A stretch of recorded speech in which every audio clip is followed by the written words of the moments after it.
यदि आप बृहस्पतिवार का व्रत करते हैं या इसे शुरू करने की सोच रहे हैं तो इन बातों का ध्यान रखें।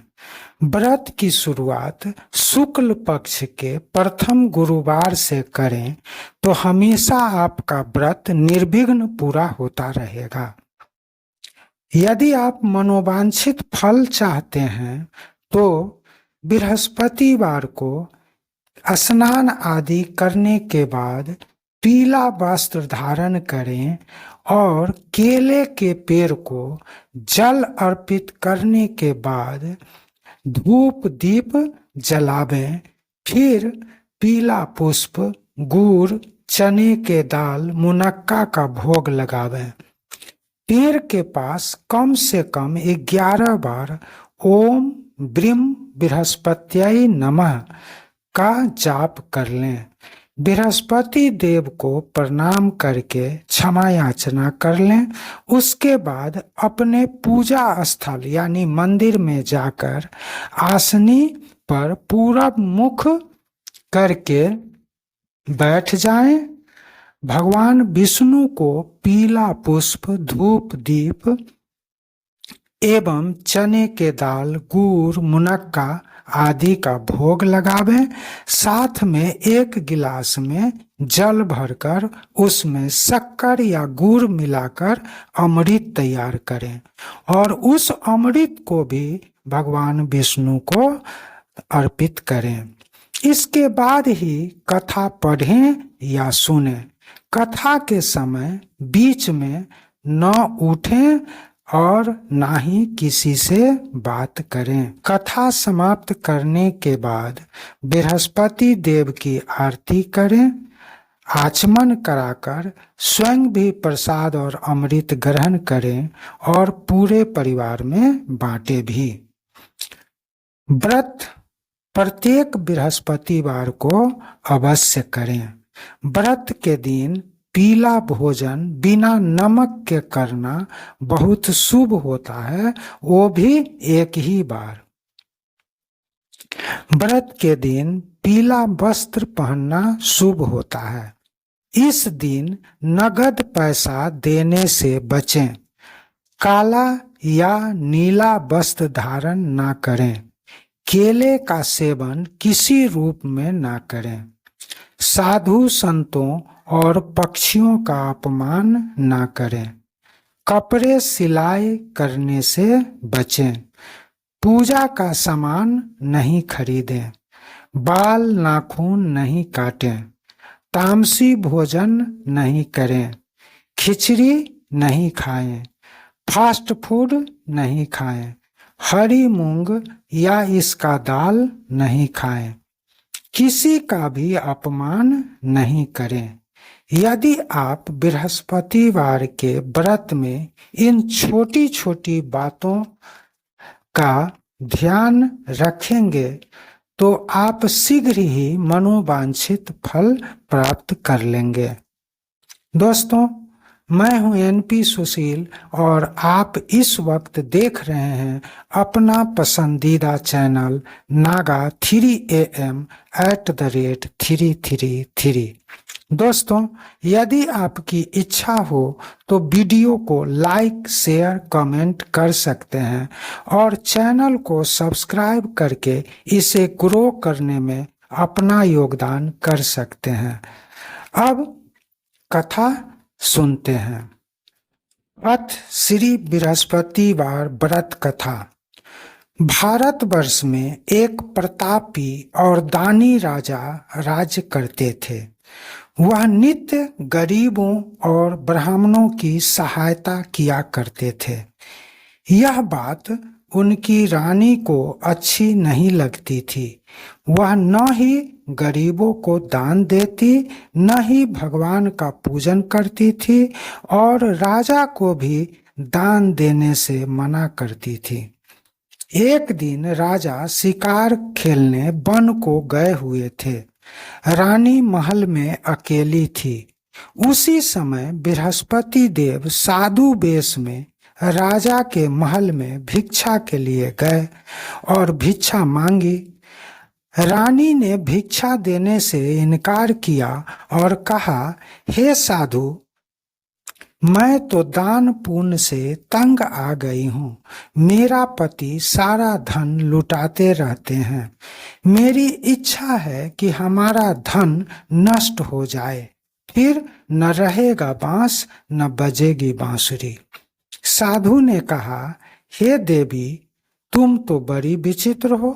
धन संतान तो सभी चाहते हैं, पुत्र और लक्ष्मी तो पापी के घर भी होने चाहिए। यदि तुम्हारे पास बहुत धन है तो भूखों को भोजन दो, प्यासों के लिए प्याऊ बनवाओ, मुसाफिरों के लिए धर्मशालाएं खुलवाओ। जो निर्धन अपनी कुमारी कन्याओं का विवाह नहीं कर सकते, उनका विवाह करा दो। ऐसे और कई काम हैं जिनके करने से तुम्हारा यश लोक परलोक में फैलेगा। परंतु रानी पर उपदेश का कोई प्रभाव न पड़ा। वह बोली, महाराज, आप मुझे कुछ न समझाएं। मैं ऐसा धन नहीं चाहती जो हर जगह बांटती फिरूं। साधु ने उत्तर दिया, यदि तुम्हारी ऐसी इच्छा है तो तथास्तु। तुम ऐसा करना कि बृहस्पतिवार को घर लीपकर पीली मिट्टी से अपना सिर धोकर स्नान करना, भट्ठी चढ़ाकर कपड़े धोना। ऐसा करने से तुम्हारा धन धीरे धीरे नष्ट हो जाएगा। इतना कहकर वह साधु अंतर्ध्यान हो गए। साधु के अनुसार कई बातों को पूरा करते हुए रानी को केवल 3 बृहस्पतिवार ही बीते थे कि उसकी समस्त धन संपत्ति नष्ट हो गई। भोजन के लिए राजा का परिवार तरसने लगा। तब एक दिन राजा ने रानी से बोला कि हे रानी, तुम यहीं रहो, मैं दूसरे देश को जाता हूँ, क्योंकि यहाँ पर सभी लोग मुझे जानते हैं। इसलिए मैं कोई छोटा कार्य नहीं कर सकता। ऐसा कहकर राजा परदेश चला गया। वहां वह जंगल से लकड़ी काट कर लाता और शहर में बेचता। इस तरह वह अपना जीवन व्यतीत करने लगा। इधर राजा के प्रदेश जाते ही रानी और दासी दुखी रहने लगी। एक बार जब रानी और दासी को 7 दिन तक बिना भोजन के रहना पड़ा, तो रानी ने अपनी दासी से कहा, हे दासी, पास ही के नगर में मेरी बहन रहती है। वह बड़ी धनवान है। तू उसके पास जा और कुछ ले आ, ताकि थोड़ी बहुत गुजर बसर हो जाए। दासी रानी की बहन के पास गई। उस दिन गुरुवार था और रानी की बहन उस समय बृहस्पतिवार व्रत की कथा सुन रही थी। दासी ने रानी की बहन को अपनी रानी का संदेश दिया, लेकिन रानी की बड़ी बहन ने कोई उत्तर नहीं दिया। जब दासी को रानी की बहन से कोई उत्तर नहीं मिला तो वह बहुत दुखी हुई और उसे क्रोध भी आया। दासी ने वापस आकर रानी को सारी बात बता दी। सुनकर रानी ने अपने भाग्य को कोसा। उधर रानी की बहन ने सोचा कि मेरी बहन की दासी आई थी, परंतु मैं उससे नहीं बोली, इससे वह बहुत दुखी हुई होगी। कथा सुनकर और पूजन समाप्त करके वह प्रसाद और अमृत ग्रहण करने के बाद अपने बहन के घर चली गई और वहां जाकर अपनी बहन से पूछी, हे बहन, मैं बृहस्पतिवार का व्रत कर रही थी। तुम्हारी दासी मेरे घर आई थी, परंतु जब तक कथा होती है तब तक न तो उठते हैं और न ही बात करते हैं, इसलिए मैं नहीं बोली।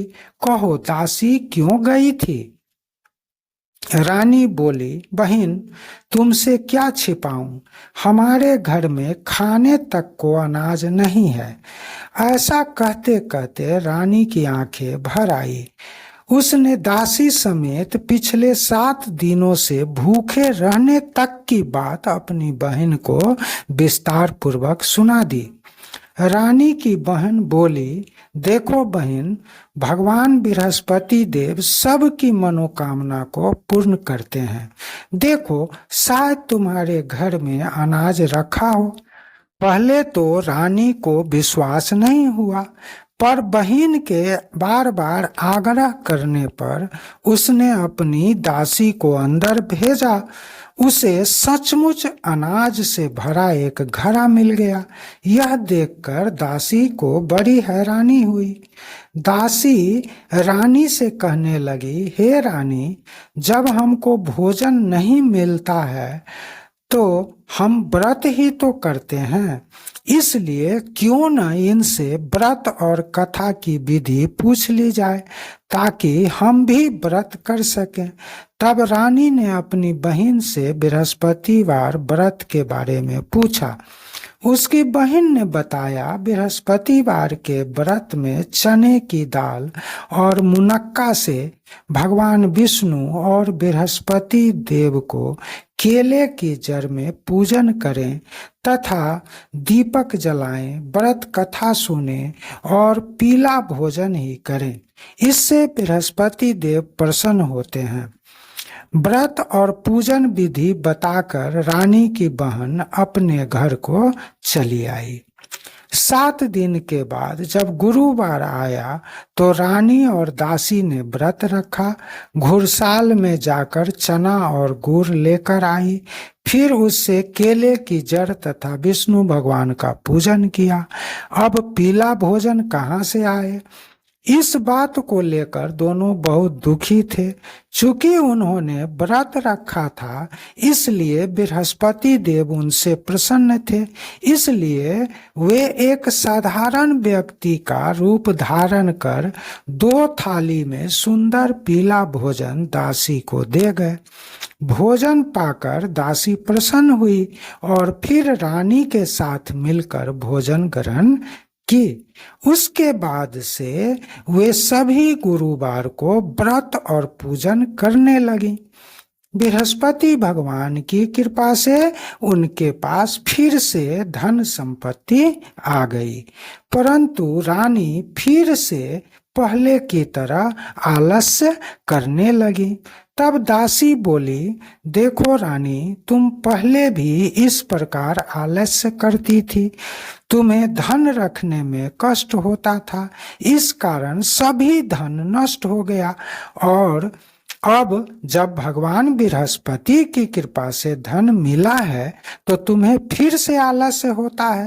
रानी को समझाते हुए दासी कहती है कि बड़ी मुसीबतों के बाद हमने यह धन पाया है, इसलिए हमें दान पुण्य करना चाहिए, भूखे मनुष्यों को भोजन कराना चाहिए और धन को शुभ कार्य में खर्च करना चाहिए, जिससे तुम्हारे कुल का यश बढ़ेगा, स्वर्ग की प्राप्ति होगी और पितृ प्रसन्न होंगे। दासी की बात मानकर रानी अपना धन शुभ कार्यों में खर्च करने लगी, जिससे पूरे नगर में उसका यश फैलने लगा। उधर एक दिन राजा दुखी होकर जंगल में एक पेड़ के नीचे आसन जमाकर बैठ गया। वह अपनी दशा को याद करके व्याकुल होने लगा। बृहस्पतिवार का दिन था। एकाएक उसने देखा कि निर्जन वन में एक साधु प्रकट हुए। वह साधु वेश में स्वयं बृहस्पति देव थे। लकड़हारे के सामने आकर बोले, हे लकड़हारे, इस सुनसान जंगल में तू चिंता मग्न क्यों बैठा है? लकड़हारे ने दोनों हाथ जोड़कर प्रणाम किया और उत्तर दिया, महात्मा जी, आप सब कुछ जानते हैं, मैं क्या कहूँ। यह कहकर रोने लगा और साधु को अपनी आत्मकथा सुनाई। महात्मा जी ने कहा, तुम्हारी स्त्री ने बृहस्पति के दिन बृहस्पति भगवान का निरादर किया है, जिसके कारण रुष्ट होकर उन्होंने तुम्हारी यह दशा कर दी। अब तुम चिंता को दूर करके मेरे कहने पर चलो तो तुम्हारे सब कष्ट दूर हो जाएंगे और भगवान पहले से भी अधिक संपत्ति देंगे। तुम बृहस्पति के दिन कथा किया करो। 2 पैसे के चने मुनक्का लाकर उसका प्रसाद बनाओ और शुद्ध जल से लोटे में शक्कर मिलाकर अमृत तैयार करो। कथा के पश्चात अपने सारे परिवार और सुनने वाले प्रेमियों में अमृत व प्रसाद बांटकर आप भी ग्रहण करो। ऐसा करने से भगवान तुम्हारी सभी मनोकामनाएं पूरी करेंगे। साधु के ऐसे वचन सुनकर लकड़हारा बोला, हे प्रभु, मुझे लकड़ी बेचकर इतना पैसा नहीं होता जिससे भोजन के उपरांत कुछ भी बचा सकूं। मैंने रात्रि में अपने पत्नी को व्याकुल देखा है। मेरे पास कुछ भी नहीं जिससे मैं उसकी खबर मंगा सकूं। साधु ने कहा, हे लकड़हारे, तुम किसी बात की चिंता मत करो। बृहस्पति के दिन तुम रोजाना की तरह लकड़ियां लेकर शहर को जाओ।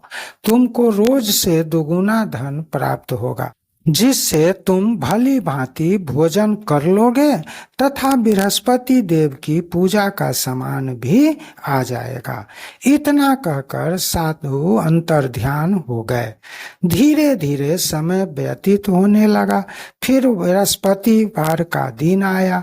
लकड़हारा जंगल से लकड़ी काटकर किसी शहर में बेचने गया। उसे उस दिन और दिनों की अपेक्षा अधिक पैसा मिला। राजा ने चना गुड़ आदि लाकर गुरुवार का व्रत किया। उस दिन से उसके सभी क्लेश दूर हुए। परंतु जब दोबारा गुरुवार का दिन आया तो बृहस्पतिवार का व्रत करना भूल गया। इस कारण बृहस्पति भगवान नाराज हो गए। उस दिन उस नगर के राजा ने विशाल यज्ञ का आयोजन किया तथा शहर में यह घोषणा करा दी कि कोई भी मनुष्य अपने घर में भोजन न बनावे, न आग जलावे। समस्त जनता मेरे यहाँ भोजन करने आवे। इस आज्ञा को जो न मानेगा उसे फांसी की सजा दी जाएगी। इस तरह की घोषणा संपूर्ण नगर में करवा दी गई। राजा की आज्ञा अनुसार शहर के सभी लोग भोजन करने गए, लेकिन लकड़हारा कुछ देर से पहुंचा। इसलिए राजा उसको अपने साथ घर ले गए और साथ में भोजन कराने लगे। तभी रानी की दृष्टि उस खूंटी पर पड़ी जिस पर उसका हार लटका हुआ था, जो अब नहीं था। रानी ने निश्चय किया कि उसका हार इस मनुष्य ने चुरा लिया है। उसी समय सिपाहियों को बुलवाकर उसको कारागार में डलवा दिया। जब लकड़हारा कारागार भर गया और बहुत दुखी होकर विचार करने लगा कि न जाने कौन से पूर्व जन्म के कर्म से मुझे यह दुख प्राप्त हुआ है, और उसी साधु को याद करने लगा जो कि जंगल में मिला था। उसी समय तत्काल बृहस्पति देव साधु के रूप में प्रकट हुए और उसकी दशा को देखकर कहने लगे, अरे मूर्ख, तूने बृहस्पति देव की कथा नहीं करी, इस कारण तुझे दुख प्राप्त हुआ।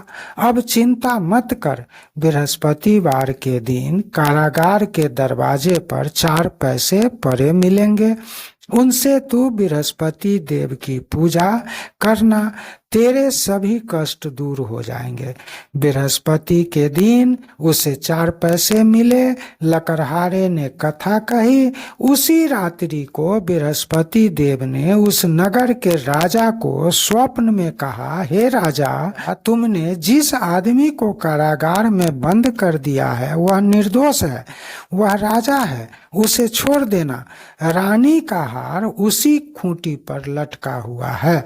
अगर तू ऐसा नहीं करेगा तो मैं तेरे राज्य को नष्ट कर दूंगा।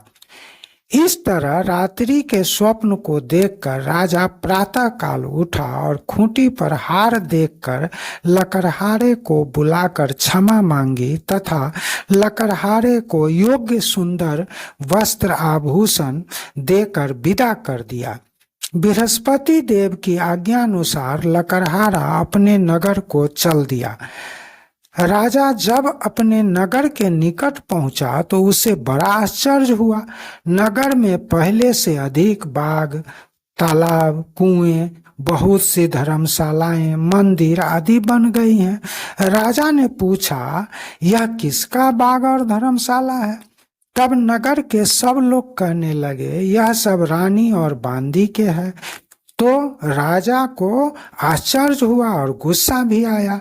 जब रानी ने यह खबर सुनी कि राजा आ रहे हैं तो उन्होंने बांदी से कहा कि हे दासी, देख, राजा हमको कितनी बुरी हालत में छोड़ गए थे। हमारी ऐसी हालत देखकर वह लौट न जाएं, इसलिए तू दरवाजे पर खड़ी हो जा। आज्ञानुसार दासी दरवाजे पर खड़ी हो गई। राजा आए तो उन्हें अपने साथ लिवा लाई। तब राजा ने क्रोध करके अपने रानी से पूछा कि यह धन तुम्हें कैसे प्राप्त हुआ? तब उन्होंने कहा, हमें यह सब धन बृहस्पति देव के इस व्रत के प्रभाव से प्राप्त हुआ है। राजा ने निश्चय किया कि 7 रोज के बाद तो सभी बृहस्पति देव का पूजन करते हैं, परंतु मैं प्रतिदिन, वो भी दिन में 3 बार कहानी तथा व्रत किया करूंगा। अब हर समय राजा के दुपट्टे में चने की दाल बंधी रहती तथा दिन में 3 बार कथा कहता। एक रोज राजा ने विचार किया कि चलो अपनी बहन के यहाँ हो आवे। इस तरह निश्चय कर राजा घोड़े पर सवार हो अपनी बहन के यहाँ चलने लगा। मार्ग में उसने देखा कि कुछ आदमी एक मुर्दे को लिए जा रहे हैं। उन्हें रोककर राजा कहने लगा, अरे भाइयों, मेरी बृहस्पति देव की कथा सुन लो। वे बोले, लो, हमारा तो आदमी मर गया है, इसको अपनी कथा की पड़ी है। परंतु कुछ आदमी बोले, अच्छा कहो, हम तुम्हारी कथा भी सुनेंगे। राजा ने दाल निकाली और जब कथा आधी हुई तो मुर्दा हिलने लग गया और जब कथा समाप्त हो गई तो राम राम करके मनुष्य उठकर खड़ा हो गया। आगे मार्ग में उसे एक किसान खेत में हल चलाता मिला। राजा ने उसे देखा और उससे बोला, अरे भैया, तुम मेरी बृहस्पतिवार की कथा सुन लो। किसान बोला, जब तक मैं तेरी कथा सुनूंगा तब तक 4 हरैया खेत जोत लूंगा। जा, अपनी कथा किसी और को सुनाना। इस तरह राजा आगे बढ़ गए। राजा के हटते ही बैल पछाड़ खाकर गिर गया। किसान के पेट में बड़ी जोर की दर्द होने लगी। उस समय उसकी माँ रोटी लेकर आई। उसने यह सब देखा तो अपने पुत्र से सब हाल पूछा और बेटे ने सभी हाल कह दिया। तो बुढ़िया दौड़ी दौड़ी उस घुड़सवार के पास गई और उससे बोली कि मैं तेरी कथा सुनूंगी, तू अपनी कथा मेरे खेत पर चलकर ही कहना। राजा ने बुढ़िया के खेत पर जाकर कथा कही, जिसके सुनते ही वह बैल उठ खड़े हुए तथा किसान के पेट का दर्द भी बंद हो गया। राजा अपनी बहन के घर पहुंचा। बहन ने भाई की खूब मेहमानी की। दूसरे रोज प्रातःकाल राजा जगा तो वह देखने लगा कि सब लोग भोजन कर रहे हैं। राजा ने अपनी बहन से कहा, ऐसा कोई व्यक्ति है जिसने भोजन नहीं किया हो? मेरी बृहस्पतिवार की कथा सुन ले। बहन बोली, हे भैया, यह देश ऐसा ही है कि पहले यहाँ के लोग भोजन करते हैं, बाद में अन्य काम करते हैं। अगर कोई पड़ोस में हो तो देख आओ। वह ऐसा कहकर देखने चली गई, परंतु उसे कोई व्यक्ति नहीं मिला जिसने भोजन न किया हो। अतः वह एक कुम्हार के घर गई जिसका लड़का बीमार था। उसे मालूम हुआ कि उनके यहाँ 3 रोज से किसी ने भोजन नहीं किया है। रानी ने अपने भाई की कथा सुनने के लिए कुम्हार से कहा। वह तैयार हो गया। राजा ने जाकर बृहस्पतिवार की कथा कही, जिसको सुनकर उसका लड़का ठीक हो गया। अब तो राजा की प्रशंसा होने लगी। एक रोज राजा ने अपनी बहन से कहा, हे बहन, हम अपने घर जाएंगे, तुम भी तैयार हो जाओ। राजा की बहन ने अपनी सास ने कहा, हाँ चली जा, परंतु अपने लड़कों को मत ले जाना, क्योंकि तेरे भाई को कोई औलाद नहीं है। बहन ने अपने भैया से कहा, हे भैया, मैं तो चलूंगी, पर कोई बालक नहीं जाएगा। राजा बोला, जब कोई बालक नहीं जाएगा तब तुम ही क्या करोगी? बड़े दुखी मन से राजा अपने नगर को लौट आया। राजा ने अपनी रानी से कहा, हम निर्वंशी हैं, हमारा मुंह देखने का धर्म नहीं है और कुछ भोजन भी नहीं किया। रानी बोली, हे प्रभु, बृहस्पति देव ने हमें सब कुछ दिया है, वह हमें औलाद भी देंगे। उसी रात को बृहस्पति देव ने राजा से स्वप्न में कहा, हे राजा, उठ, सभी सोच त्याग दे, तेरी रानी गर्भ से है। राजा की यह बात सुनकर बड़ी खुशी हुई। 9वें महीने में उसके गर्भ से एक सुंदर पुत्र पैदा हुआ। तब राजा बोला, हे रानी, स्त्री बिना भोजन के रह सकती है, लेकिन बिना चुगली के नहीं रह सकती। जब मेरी बहन आवे तो तुम उससे कुछ मत कहना। रानी ने सुनकर हाँ कर दिया। जब राजा की बहन ने यह शुभ समाचार सुना तो वह बहुत खुश हुई तथा बधाई लेकर अपने भाई के यहाँ आई।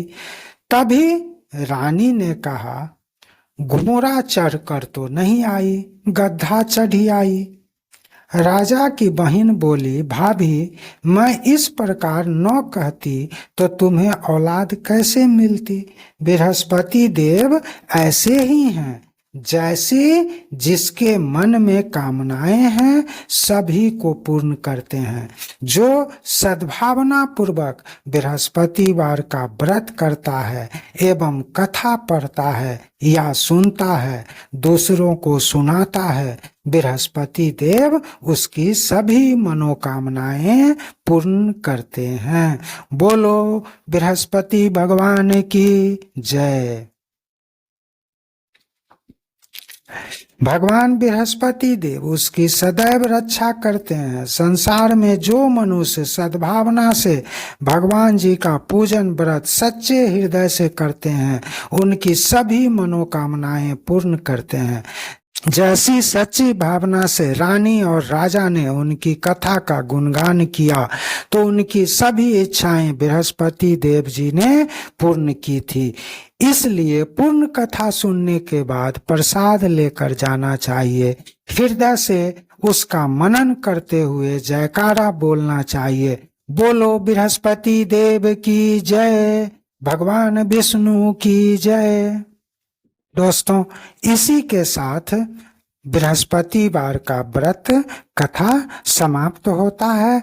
उम्मीद करता हूँ आपको यह व्रत कथा और व्रत का विधि जरूर पसंद आया होगा। यदि पसंद आया हो तो कृपया वीडियो को लाइक कर दीजिए, इसे शेयर कीजिए, कमेंट कीजिए और चैनल को सब्सक्राइब करके इसे ग्रो करने में अपना योगदान दीजिए। इसी के साथ आज के लिए मैं आज्ञा चाहता हूँ। नमस्कार, जय हिंद, जय भारत।